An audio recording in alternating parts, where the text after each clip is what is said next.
제가 이제 미국에 와가지고요.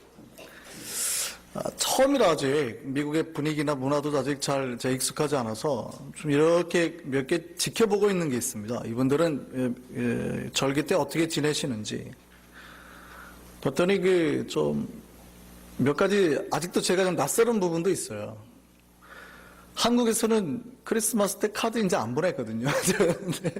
카드를 주시니까 제가 당황해가지고 나는 카드 못 준비했는데 막 이러고 있고 아직까지도 그 카드를 주고받는 문화가 있어서 좋습니다. 싫다는 뜻이 아니고 제가 준비를 못 해가지고 아직 한국에서는 카드 이제 별로 안 쓰거든요. 그래서 괜히 아직도 카드 문화가 좀 있구나 뭐 이런 거 굉장히 즐기고 또 두 번째는 뭐냐면 이제 절기 때 어떻게 지내시나 봤는데 절기를 전혀 안 즐기세요.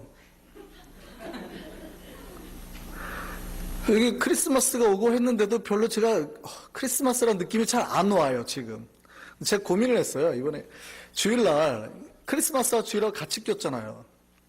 고민을 많이 했습니다. 야, 이거 크리스마스 예배를 드려야 되는데 주일 예배랑 써가지고 이거 어떻게 하지? 막 고민하다가 올해는 한번 그러면 어떻게 하시는지 보자. 그랬더니 잠잠하시더라고요. 네, 모든 절기 때마다 내년에 절기 예배는 다 특화돼서 드리겠습니다. 집사님들 고민하시고 절기 때 부활절 다가오면 한 달 전부터 고민하고 저한테 오셔서 뭘 하겠다고 얘기를 하십시오. 우리가 팀을 짜가지고 성극을 하겠다는 둥, 뭐 코믹을 하겠다는 둥, 찬양을 하겠다는 둥. 아시겠습니까? 뉴스그룹도 마찬가지예요. 아동부도 마찬가지고. 하나님 앞에 여러분이 뭘 드리려고 고민하셔야 된단 말이에요. 항상 그때가 되면 우리가 어떻게 하나님께 드릴 수 있나 고민해갖고 드릴 수 있길 바랍니다. 그래서 이번 크리스마스가 제가 조금 우울한데 그럼에도 불구하고 전통적인 우리 예배로 잘 드려서 하나님께 영광을 드릴 수 있는 우리가 되기를 바랍니다. 자, 한 글자, 이 한 글자가 얼마나 큰 위력을 가지고 있을까요? 한 글자가 얼마나 큰 위력을 가지고 있을까요?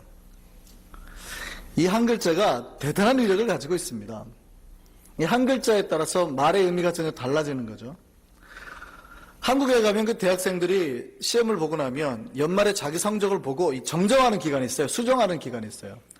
교수님 아무래도 제 점수가 좀 잘못된 것 같습니다. 제가 거의 다 맞았는데 뭔가 문제가 있습니다 하고 이제 메일로 보내든지 뭐 서면을 쓰든지 찾아가는 이런 기간이 있거든요. 학생이 자기의 성적을 받아보고 마음에 좀 안 들었어요. 뭔가 좀 이상해가지고 교수님에게 이메일을 보냈습니다. 이메일을 보내고 뭐라고 보냈냐면 교수님 저에게 B를 주셨습니다. 이러고 보낸 거예요. 확인해달라는 얘기죠.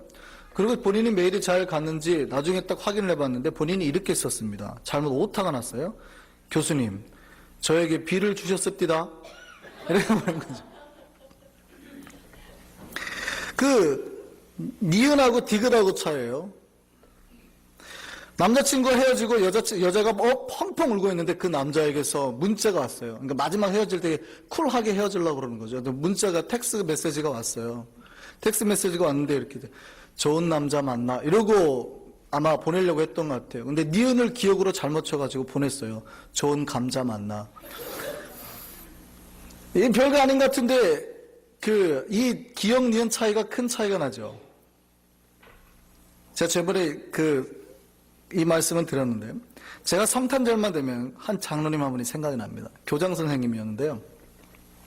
이분이 성탄절날 이렇게 대표 기도를 하셨어요. 대표 기도를 하셨는데 기도를 할 때가 땅을 한문으로 따지라고도 하니까 이 땅 위로 오신 예수님을 말하고 싶었는데 기도하다가 이 땅 위로 오신 예수님을 찬양합니다. 이랬다고요. 예수님이 그러려고 오신 거 아니죠. 우리에게 오신 목적이 뭡니까? 예, 큰 목적이 있으시다고요. 오늘 성탄절 크리스마스에 예수께서 이 땅에 오신 그 목적을 찾을 수 있는 저와 여러분 되기를 바랍니다. 오늘 성탄절이에요. 예수께서 탄생하신 날입니다. 모든 사람에게 행복과 사랑, 평화와 모든 사람에게 이 은혜의 소식을 전파하기 위해서 오셨어요. 그리고 우리는 이 성탄절에 그 예수를 맞이한 겁니다. 그렇습니까? 그러면 여러분이 맞이한 예수는 어떤 메시아일까요? 그러니까 하나님이 이 땅에 어떤 목적을 가지고 그분을 보내셨을까요? 어떤 목적을 가지고? 그 이스라엘 사람들은 어떤 메시아를 기다렸던 걸까요? 우리가 대강절 기간 동안에 4번 살펴봤습니다. 그죠? 첫 번째가 어떤 메시아였죠? 말씀으로 오신 예수님, 하나님을 찾아봤고, 두 번째는요, 평화의 왕으로 오신 하나님. 세 번째는요, 겸손의 왕으로 오신 하나님. 그 다음에 지난주에는 사랑으로 오신 하나님을 봤어요. 그러면 하나님이 이렇게 오신 거 맞죠? 근데 이렇게 오신 하나님이 목적이에요? 목적은 아니죠. 그런 하나님의 모습을 표현한 내용이지 하나님이 그 모습대로 왔다는 얘기지 목적을 가지고 오진 않았어요. 그럼 어떤 목적을 가지고 오셨냐는 얘기입니다. 도대체 무엇을 하시려고 성탄절에 오셨냐고요. 2000년 전에 크리스마스 때 오셨냐고요. 여러분에게 예수께서 오셔서 무엇을 하시려고요. 도대체 여러분이 예수를 맞았는데 예수님께서 여러분 안에 무슨 일을 하세요? 우리 친구들 안에는 예수님이 왔어요? 무슨 일을 하고 계시는 거예요? 우리 유스그룹 친구들 마음속에 예수님이 오셨어요? 예, 그러면 그분이 지금 무슨 일을 하시냐고요? 여러분 안에 예수께서 오셨습니까? 여러분 안에 예수께서 도대체 무슨 일을 하시고 계시는 거예요? 오늘 본문 다시 한번 볼까요? 이사야서는요, 제가 말씀드렸죠? 5번째 복음서라고요. 그러니까 예수님이 오실 것에 대한 예언들로 가득 차 있는 책입니다. 근데 뭐라고 예언되어 있는지 같이 한번 보겠습니다. 다시 한번 읽어보시죠. 자, 우리 6절부터 다시 한번 천천히 한번 읽어볼까요? 자, 하나님께서 말씀하시는 겁니다. 만군의 여호와께서 이 산에서 만민을 위하여 기름진 것과 오래 저장하였던 포도주로 연회를 베푸시리니. 하나님께서 자기의 백성들에게 뭘 준다고요? 좋은 고기, 최고급 고기와 포도주로 주시겠다고요. 그것도 오래 저장해가지고 잘 묵은, 그러니까 최고급 음식으로 자기 백성을 대접하겠다는 얘기예요. 7절입니다. 시작. 또 이 산에서 모든 민족의 얼굴을 가린 가리개와 열방위에 덮긴 덮개를 제하시며 백성들 위에 있는 허물과 수치들을 다 제거해내겠다는 거예요. 이스라엘 백성이 슬프면 어떻게 해요? 죄를 뒤집었습니다. 기쁠 때는 화환을 쓰는 거거든요. 근데 이 슬픔의 모든 죄를 걷어내겠다는 거예요. 수치로 덮여있던 이 부끄러운 것들을 다 없애시겠다라는 거예요. 마지막입니다. 8절 시작. 사망을 영원히 멸하실 것이라. 주 여호와께서 모든 얼굴에서 눈물을 씻기시며 자기 백성의 수치를 온 천하에서 제하시리라. 뭐 하신다고요? 죽음을 없애고 그 다음에 이 백성의 뭘 없애요? 눈물을 없애요. 눈물을 닦아주시겠다는 겁니다. 하나님께서 이 땅 위에 백성들에게 이러한 것, 좋은 것, 기름지고 잘되고 잘 먹이고 그 다음에 그들의 부끄러움 다 없애주시고 과거의 죄악의 고통들, 내 마음의 상처를, 내가 지었던 죄 때문에 힘들었던 감정들 다 없애주시고 그 다음에요, 생명 주시고 우리의 눈에서 눈물을 없애주시겠다. 이거 하려고 오셨다고요. 하나님이 이거 하려고 하신다는 계획을 세우신 거예요. 언제요? 구약에. 그러면 우리가 맞은 예수가 과연 저런 하나님이냐 이 말이에요. 우리에게 뭘 주시고요? 가장 기름지고 복된 고기와 포도주로 먹이신 분 맞습니까? 그러고 계세요? 또한 여러분의 수치와 부끄러움을 다 없애주신 분 맞습니까? 그럼 여러분에게 생명을 주시는 분 맞습니까? 여러분 눈에 눈물을 닦아주시는 분 맞습니까? 그럼 그 예수가 오셨냐면 어디에 나타나요? 예수가 그런 예수로 오셨다는 게 나와야 되잖아요. 어디에요? 신약에 나와야죠. 우리 예수가 그리 했다라는 게 나와야 되잖아요.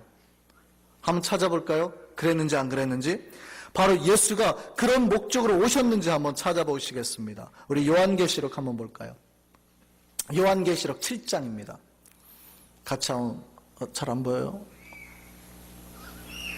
요한계시록 7장. 하나님이 이사야서에 보면 예언을 하십니다. 그죠? 예언을 하시는데 뭐라고 예언하냐면 하나님이 자기 백성들과 함께 하겠다 이렇게 예언을 하세요. 자기 백성들과 함께 하겠다. 자, 요한계시록 7장입니다. 같이 한번 읽어보겠습니다. 시작. 그러므로 그들이 하나님의 보좌 앞에 있고 또 그의 성전에서 밤낮 하나님을 섬기매 보좌에 앉으신 이가 그들 위에 장막을 치시리니 그들이 다시는 뭐하지 아니하고요? 줄이지도 아니하고 목마르지도 아니하고. 앞에서 뭐해요? 뭘로 먹인다고요? 좋은 고기와 포도주를 먹이니까 줄이지도 않고 목마르지도 않아요. 그 다음에요, 해나 아무 뜨거운 기운이 그들을 상하게도 하지 아니하고. 그 다음에요, 이는 보좌 가운데 계신 어린 양이 그들의 뭐가 되어서요? 목자가 되어서. 그 다음에요, 생명수 샘으로 인도하시고. 마지막 같이 읽겠습니다. 시작. 하나님께서 그들의 눈에서 모든 눈물을 씻어 주실 것임이라. 예수께서 오셔서 이사야서에 예언된 대로 우리에게 위로와 기쁨과 먹을 것을 주시며 이 백성들의 눈물을 다 닦아주셨다고요. 어떻게 하셨어요? 하나님께서 그들과 함께 계셨어. 예수께서 하나님이 원래 보내기로 한 그 메시아 맞습니까? 맞아요? 원래 아버지께서 보내기로 하신 그 메시아 맞습니까? 맞아요. 그 메시아가 여러분에게 나중에 천국을 갖다 줄 메시아라고요. 다시 한번 계시록 말씀 볼까요? 21장입니다. 요한계시록 21장입니다. 요한계시록 21장. 오늘 지금 저희가 바뀌었어요. 바뀌셔가지고 아직 지금 잘 뒤로 가셔야 되는데 앞으로 가 계세요. 예, 거기입니다. 자, 보겠습니다. 요한계시록 21장 같이 한번 읽어보겠습니다. 시작. 또 내가 새 하늘과 새 땅을 보니, 지금 천국이 임하는 거예요. 새로운 지금 우리에게 약속된 그 땅을, 그 나라를 주시는 거예요. 자, 내가 새 하늘과 새 땅을 보니, 그 다음에요, 처음 하늘과 처음 땅은 없어졌고 바다도 다시 있지 않더라. 또 내가 보매 거룩한 성 새 예루살렘이 하나님께로부터 하늘에서 내려오니 그 준비한 것이 신부가 남편을 위하여 단장한 것 같더라. 내가 들으니 보좌에서 큰 음성이 나서 이르되 보라, 하나님의 장막이 사람들과 함께 있으며. 하나님의 집이 사람들에게 임하게 됐다는 얘기예요. 하나님의 집이 사람들에게 임하게 됐다는 얘기예요. 그래서 그 다음에 한번 다시 한번 보겠습니다. 하나님의 장막이 사람들과 함께 있음에 하나님이 함께 그들과 함께 계시리니. 그들은 하나님의 백성이 되고 하나님은 친히 그들과 함께 계셨어. 4절 다 함께 읽겠습니다. 시작. 모든 눈물을 그 눈에서 닦아주시니 다시는 사망이 없고 애통하는 것이나 곡하는 것이나 아픈 것이 다시 있지 아니하리니 처음 것들이 다 지나갔음이로라. 하나님이 원래 우리에게 보내주기로 약속한 그 메시아 맞습니까? 그 메시아의 이름이 뭐예요? 그 메시아 이름이 뭐라고요? 마태복음 1장 보니까 예수라고요. 예수. 예수의 뜻이 뭐라고요? 저희의 죄를, 저희의 백성을 저의 죄에서 건져낼 뿐이라고요. 구원하실 뿐이라고요. 지금 구원할 거잖아요. 사망에서 건져낼 뿐이라고요. 그 다음에 그 이름이 또 하나 더 있다 그랬죠. 이사야에서 예언된 이름이 또 하나 더 있었죠. 뭐죠? 그 이름을 뭐라고 하리라? 임마누엘이라 하리라. 임마누엘의 뜻이 뭐예요? 하나님이 너희와 함께 계시는 거예요. 그럼 자 보세요. 하나님이 그들과 뭐 해서요? 함께 계셨어. 다시 한번 볼까요? 하나님이, 자 3절이죠. 다시 한번 읽겠습니다. 하나님의 장막이 사람들과 함께 있음에 하나님이 그들과 함께 계시리니. 하나님이 우리와 함께 계기 위해서 하나님이 직접 우리에게 오셨다고요. 그분이 누구예요? 예수 그리스도예요. 여러분 안에 지금 예수 그리스도가 함께 계십니까? 그 예수가 함께 계셔서 무슨 일을 하시는 거예요? 무슨 일을 하시는 거예요? 여러분에게 복 주고 잘되고 먹이고 슬픔 고통 사라지게 하고 뭐해요? 여러분에게 생명 주시고 여러분 눈에서 눈물을 닦아주신다고요. 여러분에게 그렇게 오신 예수님임을 기억하시기 바랍니다. 그 예수님을 맞아들인 거예요. 여러분 그 예수를 맞이하셔야 된다고요. 그러니까 어떻게 사세요? 배부르게 사시라고요. 기쁨 가지고 당당하게 사시라고요. 생명을 누리며 사시라고요. 이제는 눈물이 아닌 뭘로 사셔야 돼요? 행복과 만족과 희락을 가지고 기쁨을 가지고 사시라고요. 매일 joyful 하시라고요. 뉴스그룹 이거 알아들었지? joyful 하라고요. 이게 예수 믿는 자가 누려야 될 복이에요. 그래서 예수 안에 뭐가 있어야 돼요? 기쁨이 있어야 돼요. 여러분이 예수 믿는. 그래서 크리스마스는 기뻐야 됩니다. 매일매일이 여러분에게 성탄절 되길 간절히 바랍니다. 제가 느헤미야에서 말씀드렸죠. 그 에스라의 말씀을 듣고, 선포된 말씀을 듣고 백성들이 울기 시작했어요. 회개했다고요. 막 엉엉 우니까 울지 말라 그랬잖아요. 울지 마, 울지 마, 울지 마. 이 날은 너희가 눈물을 흘리는 날이 아니야. 그 다음에 뭐라 그래요? 여호와를 기뻐하는 것이 너희의 힘이니라. 기뻐하라고요. 왜요? 하나님의 임재는 기쁨으로 나타나는 거거든요. 그래서 저 보고 인상 쓰시는 분 앞으로 가면 안 되겠습니다. 웃으셔야 돼요. 항상 뉴스그룹 알았죠? 뉴스그룹에 항상 얼굴에 기쁨이 넘치기를 바랍니다. 예. 항상 저희는 그래서 기쁨으로 사는 존재들입니다. 여러분이 예수께서 그거 주시려 오셨다고요. 그러면 우리는 어떤 분이에요? 여러분은 누구예요? 바로 그 예수를 맞이한 사람입니다. 예수와 함께 사는 사람이에요. 그럼 여러분 항상 어디에 있어야 되냐면 예수의 임재 자리를 찾아서 있어야 되는 사람들입니다. 오늘 이 자리가 그 임재의 자리가 될 줄 믿습니다. 자리를 잘 찾으셔야 돼요. 어떤 연인이 영화관에 갔어요. 남자 여자가. 근데 영화를 보다가 갑자기 여자친구가 배가 아파가지고 급히 화장실을 갔어요. 화장실을 가지고 돌아와가지고 자기 남자친구에게 말합니다. 애교 피우는 거죠. 장난치려고. 자기야, 나 똥 2kg이나 쌌다. 그때 갑자기 옆에서 이런 소리가 들려요. 수고하셨습니다. 놀래서 쳐다보니까 자기 남자친구 아니에요. 자리를 잘못 앉은 거죠. 깜깜해가지고.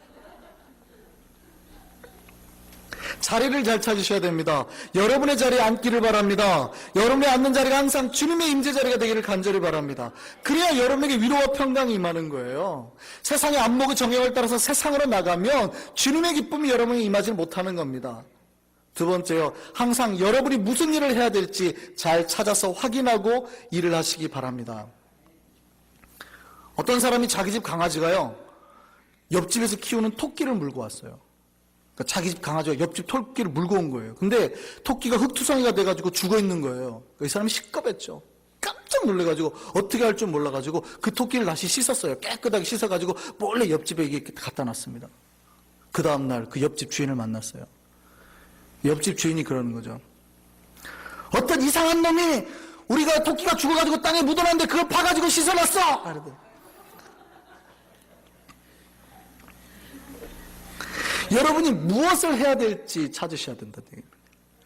하나님의 일에 합당한 일을 하시기 바랍니다. 여러분 안에 그런 은혜의 일들이, 복된 일들이 주님의 임함으로 일어나기를 바랍니다. 주님의 위로가 있는 이 자리를 날마다 지키기를 바랍니다. 주께 주시는 사명과 말씀과 평화와 겸손과 사랑을 잘 감당할 수 있는 우리 교회가 되기를 바랍니다. 우리에게 임하신 예수 그리스도를 맞아들여서 참 평안과 행복을 얻는 성탄절이 되기를 간절히 바랍니다. 기도하겠습니다.